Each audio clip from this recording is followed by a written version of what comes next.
繼續要來講綜合擊鬥。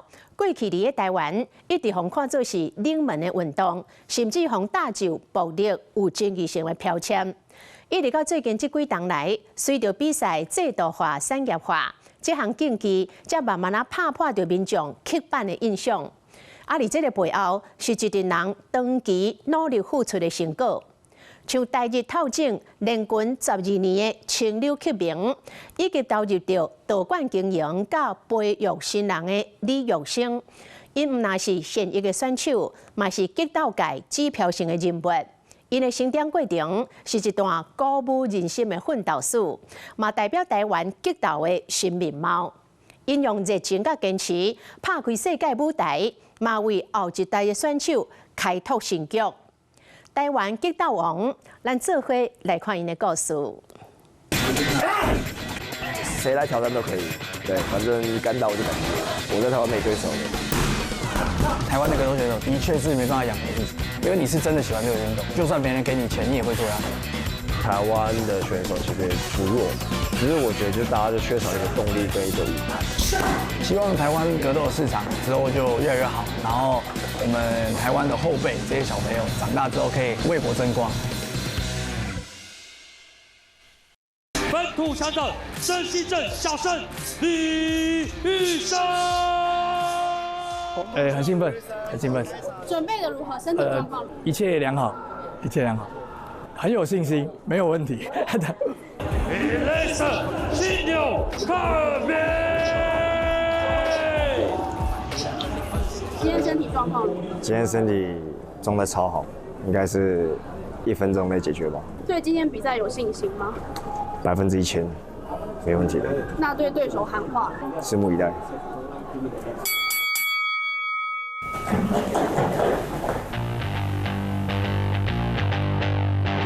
李玉生外號鬼殺隊隊長，是台灣擊鬥圈最近幾年來鋪頭的明星選手，依然以切的進攻節奏，配合招牌貴子閃避，帶出10勝1敗的輝煌戰績。不過，這條擊鬥之路剛開始並不得到親人的認同。爸爸是國家隊教練，那基本上家裡做什麼，通常一般的小孩應該都討厭做那個項目，所以就被逼着學跆拳道。後來為了不想學跆拳道，就去學其他的武術這樣子。那格鬥最讓我想要繼續做的點，應該就是那個腎上腺素的感覺吧。就上場之後那個腎上腺素爆發的感覺，其他運動比較沒有給我這個感覺。李玉生出身跆拳道世家，因老爸李家勇捌做跆拳道國家隊的總教練，因為出來經營道館，自細漢親人就對伊有真懸的期待。不過叛逆李玉生在高中的時就停止練習，這個決定嘛和爸仔的關係捌正緊張。他就好像我要練一個東西，要打敗跆拳道就對。那格鬥其實是國外的，所以還比較屬於職業的那種，可能就是10打10的那種啊，可不像我們運動競技項目，他們可能有一種比賽的保護，比如3分鐘3回合，它會有護具保護啊。可是格鬥是完全就是可能就是比較沒有規則性的，所以我幾乎他的比賽我都不太敢看，只有他比完以後才敢再看這樣子。其實我也害怕我孩子，我最愛的孩子消失了這樣子。對啊，怕小孩受傷，然後會覺得格鬥比較暴力，因為其他的運動項目可能都有分數啊什麼，但我們的綜合格鬥主要的得分來源是盡量是以終結對手為主，就結束對手，打暈啊，或是做降服的動作。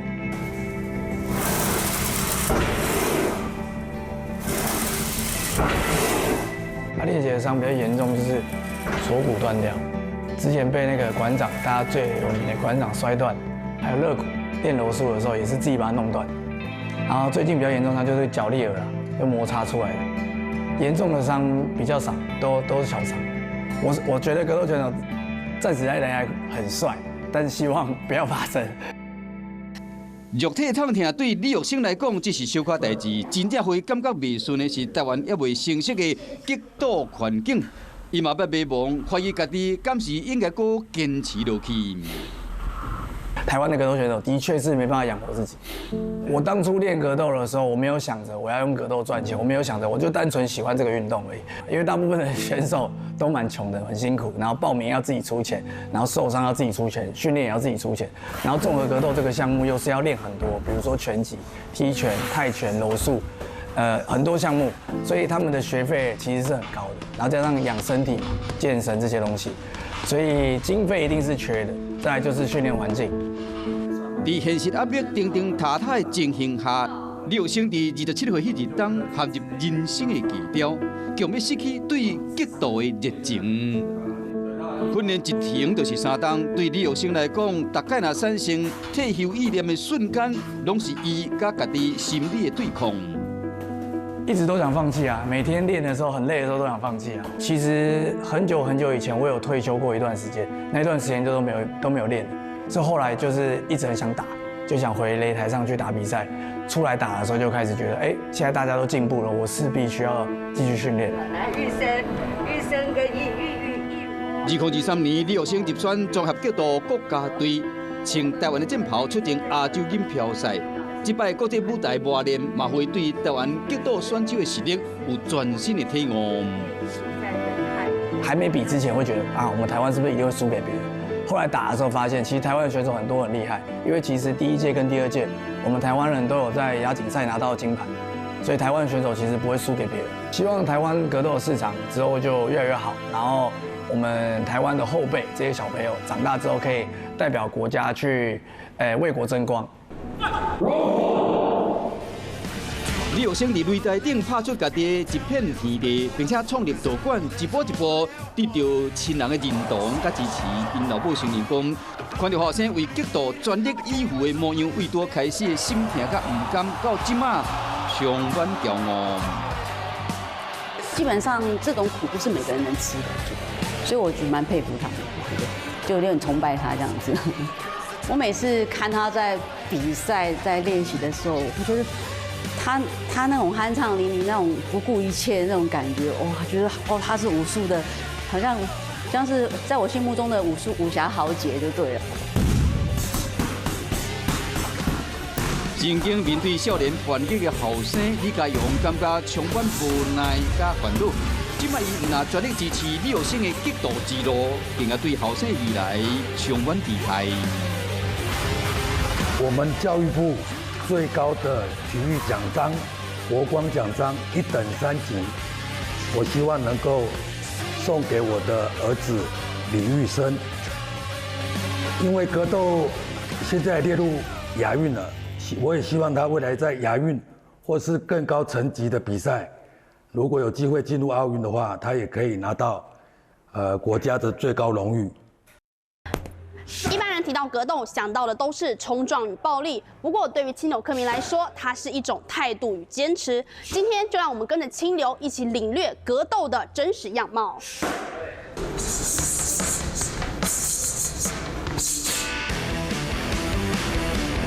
人稱“暴風”的青柳克明是台日南回綜合格鬥選手，以驚人的爆發力出名。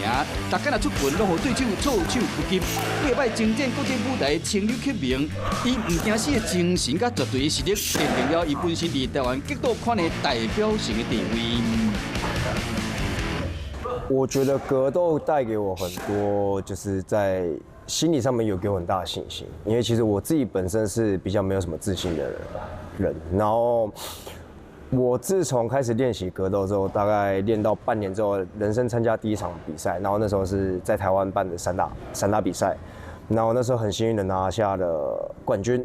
那我從那時候開始，我對於自己就是覺得好像自己就是有一技之長，然後我覺得對我自己感到充滿的自信，然後我就想要一路練下去。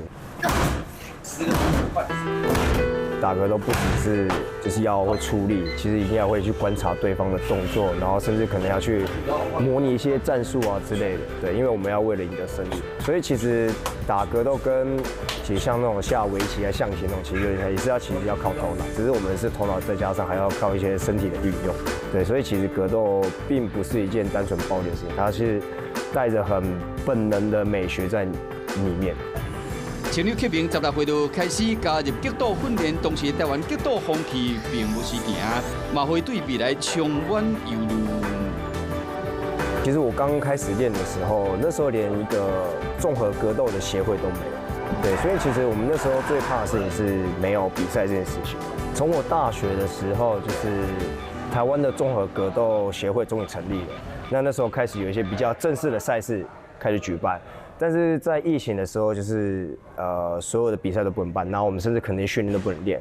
对，那我開始那時候會比較擔心的是，我現在既又不能訓練，那我也不能打比賽，那我到底還要不要繼續練？那其實這時候是我最迷惘的時候。我那時候其實有想過說，不然我就乾脆就是教課就好，就是也不當選手了，然後就是可能在當自由教練這一塊，然後穩穩的賺錢就好。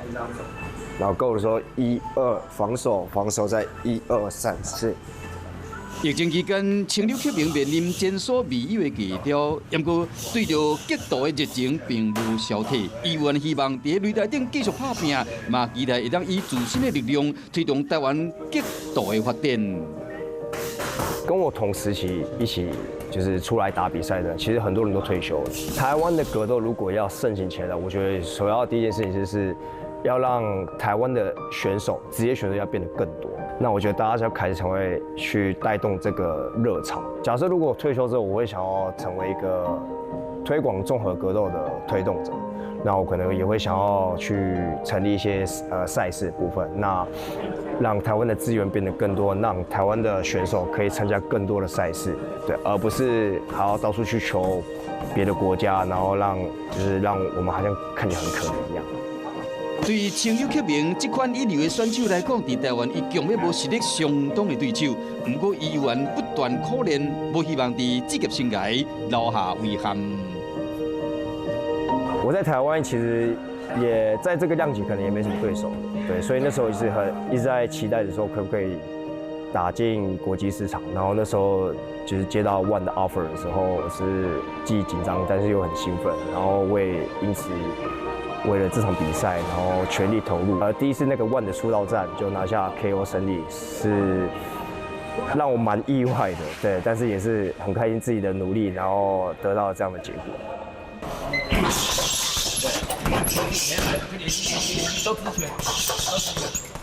獲得到世界拳擊組織 WBO 五量級拳球冠軍優大的台灣拳王李玉添，這嘛是青柳克明的教練，伊對青柳有真懸的期待。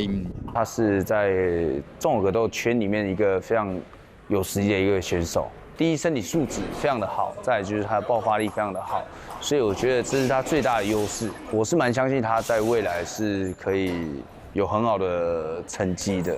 大家都說就是隨時開始都不晚，但是有一些比較激烈的賽事，可能還是需要在年輕的時候一定要完成。今年28嘛，所以我也希望說，在35歲以前，就是能夠留下一些就是成績。那至少也希望讓在台灣的格鬥能夠大家都記得，就是曾經有一個叫青柳克明的，他的比賽就打得很精彩。希望說我至少有一個人生的冠軍腰帶。我們現在來到全院的比賽現場，擂台就在我的後方。所謂台上1分鐘，台下10年功。站在這裡的每一位選手都經過了多年的苦練，對於他們來說，今天不是一場表演，而是一場挑戰自己體能極限的時刻。